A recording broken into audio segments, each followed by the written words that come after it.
মাছ চাষে খাদ্য দেওয়া নিয়ে ভাবছেন? আজকের প্রতিবেদনে আপনার সমস্যার সমাধান। তাই সম্পূর্ণ প্রতিবেদনটি আপনারা না টেনে দেখার জন্য অনুরোধ রইল। এর মধ্যে দিয়ে আছে আপনাদের আজকের সমাধান। আসসালামু আলাইকুম। দেশ এবং দেশের বাইরে যারা আমাদের প্রতিবেদন দেখছেন, আজকে আপনাদেরকে দেখাবো পুকুরে খাদ্য দেওয়া প্রক্রিয়ার যে পদ্ধতি, কোন পদ্ধতিতে খাদ্য আমরা ব্যবহার করব। বিশেষ করে আমরা যে ফিড দেই, যেটা হলো আপনার ভাসমান ফিড। লক্ষ্য করে দেখেন যে এই পুকুরে এখানে একটা চারি দেখা যাচ্ছে। এই চারি থেকে নিয়ে যাওয়ার পর ওই যে মাঝখানে একটা সুন্দর করে নেট দিয়ে ঘিরে দেওয়া আছে। এটা এটা পুকুরে আয়তন বুঝে ঘিরাটা দেওয়া হয়। কেন দেওয়া হচ্ছে এটা কি কখনো প্রশ্ন করেছেন? এই নেটটা কিসের নেট? এটা বাদাই জালের যে নেট, মাঝখানে পানি থেকে আধা হাত বা 1 ফিট উচ্চতা করে আছে চারপাশ দিয়ে। কারণটা হলো যে, এবং নিচে বোড়াটা কিন্তু ফাঁকা আছে, পানির নিচে আছে 1 ফিট আর উপরে আছে 1 ফিট, এই 2 ফিট হলো চওড়া এই নেটগুলো। দেওয়ার পর ওখানে ঘিরে দেওয়া আছে। এখান থেকে যখন খাবারটা ওখানে ভাসমান ফিড দেওয়া হয়, দিলে মাছগুলো তল দিয়ে যায়, ওখান থেকে খেয়ে নেয়। কারণ ওই ফিড বাইরে ঝরে চলে যায়। তো ওখানে যখন ফিড দেওয়া হয়, এই ফিড আর পাশে চলে আসে না, যার কারণে শতভাগ খাবারগুলোর মাছ মাঝখান থেকে খায়। কারণ এই যে লক্ষ্য করে দেখেন, যে নিচে কিনারায় কিন্তু কোনো মাছ খাবার খেতে আসবে না। যখন বাতাসটা যে অঞ্চলের দিক বাতাস বয়ে যায়, সেদিকে কিন্তু ওই খাবার, ভাসমান খাবারগুলো এসে পারে এসে যুক্ত হয়ে যায়, ঠেকে যায় এই পুকুরে পারে। পুকুরে পারে থাকার কারণে মাছ এখান থেকে কিন্তু এটা খায় না, সংগ্রহ করতে পারে না এত নিকটে। এই জন্য আমরা যাতে শতভাগ খাবারটা যেন ওখানে থাকে এবং ওখান থেকে যেন মাছগুলো খায়, এটাই হলো মূল কৌশল মাছ দেওয়ার। এটাও সরি, মাছের হলো খাবার দেওয়ার, এটা হলো মূল কৌশল। এটা আপনাকে মনে রাখতে হবে যে আপনি খাবার দিলেই হবে না, খাবার ছিটিয়ে দিয়ে চলে গেলেন, যেই দিকে বাতাসটা চলে যাচ্ছে, লক্ষ্য করে দেখেন বাতাসের দিকে যাচ্ছে, এই বাতাসের এই পাশে যে ঠিকই লেগে যাবে, মানে জড়ো হয়ে যাবে একটা অংশে যে এই ভাসমান ফিড, তাহলে মাছ কিন্তু এখানে খাবারগুলো পাবে না। সেই ক্ষেত্রে এই কারণেই মূলত আমাদের যে এই পদ্ধতিটা অবলম্বন করা আছে, যে ওখানে আমরা খাবারটা ওখানে যে চারিতে করে যে বা নৌকায় করে যে আমরা ওখানে ঢেলে দেবো, 1 বস্তা দিয়ে আর 2 বস্তা দিয়ে, সেটা পুকুরের আয়তন এবং মাছের ঘনত্ব বুঝে। যার কারণে ওখানে দিলে এই এই জায়গা থেকে মাছ যখন ওখান থেকে খাবারটা খাবে, বাদ বাকি যে অতিরিক্ত যে খাবার আছে এট এ টাইমে তোর মাছ খাবে না, সারাদিন ভর খাবে। যার কারণে এই খাবারটা ওখানেই থাকবে, কারণ ওই চারপাশে যে নেটটা আছে জালের, নেটের চারপাশে আটকে যাবে। যার কারণে খাবারগুলো আর বাইরে আসার কোনো সুযোগ থাকলো না। বাইরে আসলে এসে যখন এই একবারে মানে পানির কিনারে এসে ঠিক গেলেই খাবারগুলো নষ্ট হয়ে যাবে। এই খাবার খাওয়ার জন্য শিয়াল বা অন্যান্য কিছু এসে আবার পার দিয়ে আবার জমা বাঁধে। তাহলে আমাদের প্রায় 20% খাবার ওয়েস্টেজ যায় যদি আমরা শুধু খাবারটা ওখানে ফালা দিই। তাহলে খাবার আমরা 20% ওয়েস্টেজ না দিয়ে যদি আমরা শতভাগ এই খাবারকে যদি আমরা কাজে লাগাতে চাই, তাহলে এই পদ্ধতিটা আমরা করতে পারি। বেশি খরচ হবে না।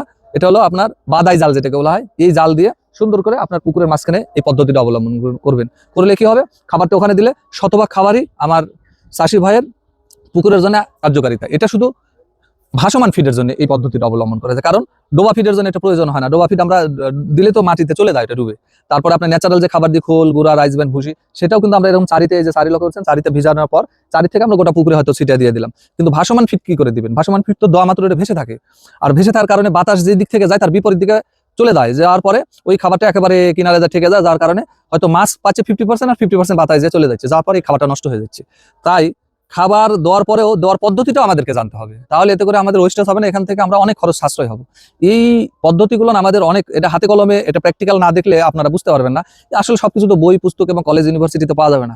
সবকিছুর জন্যই প্রয়োজন একটা বাস্তব অভিজ্ঞতা। কেউ ঠকে শিখে, কেউ কাজ করতে যে শিখে ঠকে, কেউ অভিজ্ঞতা ব্যক্তির কাছ থেকে শুনে শিখে।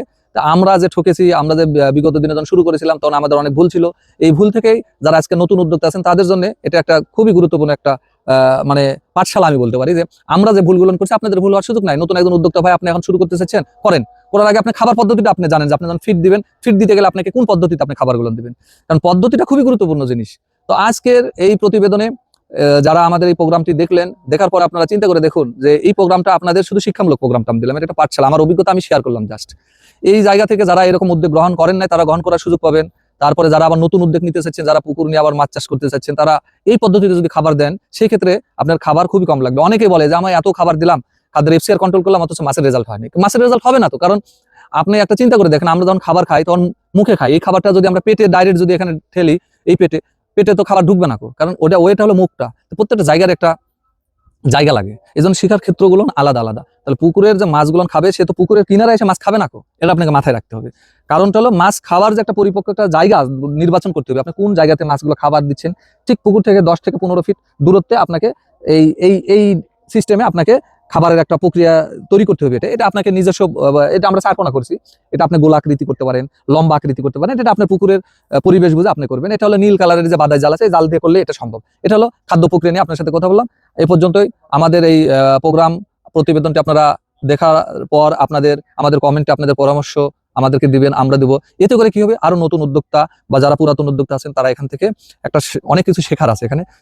এটা শেয়ার করলে একে অপরেরটা আমরা সবারই উন্নয়ন হবে। এই বলে আমি আজকের মতো শুভকামনা। আসসালামু আলাইকুম।